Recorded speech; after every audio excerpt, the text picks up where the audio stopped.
Imagine waking up one day to find your neighbor pointing a finger at you, calling you a witch. No proof, no trial, just panic and the gallows waiting. This isn't the plot of a horror movie. This actually happened in 1692.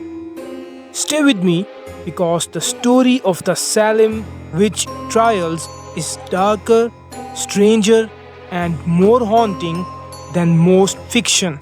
And by the end of this video, you will see just how easy it is for fear to replace justice. Salem, Massachusetts, winter of 1692.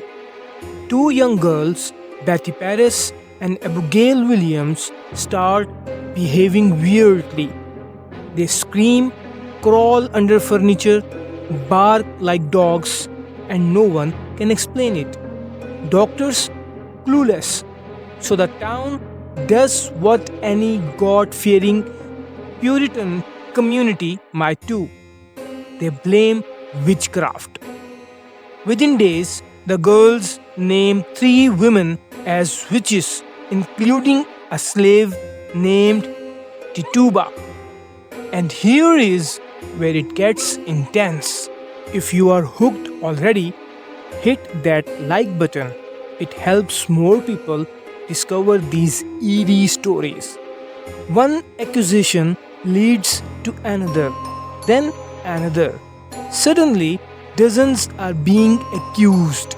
Mothers, daughters, even respected churchgoers. It didn't matter if you were poor or wealthy. Anyone could be next. People turned on their neighbors. Old feuds resurfaced. Land disputes became death sentences. Why? Because if you accused someone else, you were safe for now. And if you denied being a witch, that was suspicious too. If you think this is wild so far, wait until you hear what happened in court. Make sure you stick around. The trials were chaos. Spectral evidence like dreams and visions was allowed in court. She came to me in a dream and scratched me. That's enough to hang someone. 19 people were executed. One man, Giles Corey, was pressed to death with heavy stones because he refused to plead. His last words? More weight. Think about that. A man tortured to death for staying silent. So, what caused all this madness?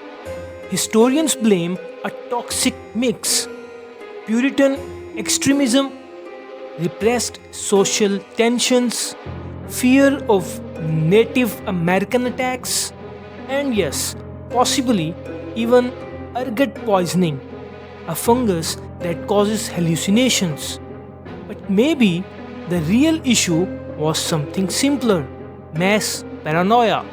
When fear becomes contagious, the truth dies quietly. If you want more untold history like this, subscribe now so you don't miss what's coming next. Months later, the hysteria died down. People began questioning the trials. The governor finally stopped them after his own wife was accused. Years later, the courts apologized. In 1711, the state compensated the victims' families. But could money erase the trauma?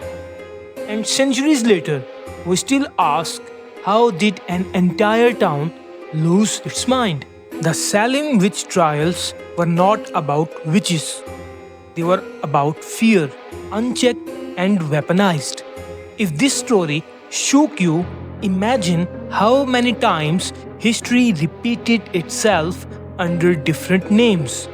Subscribe if you are into stories that reveal the dark corners of history. We have got more coming that will make you rethink everything you thought you knew.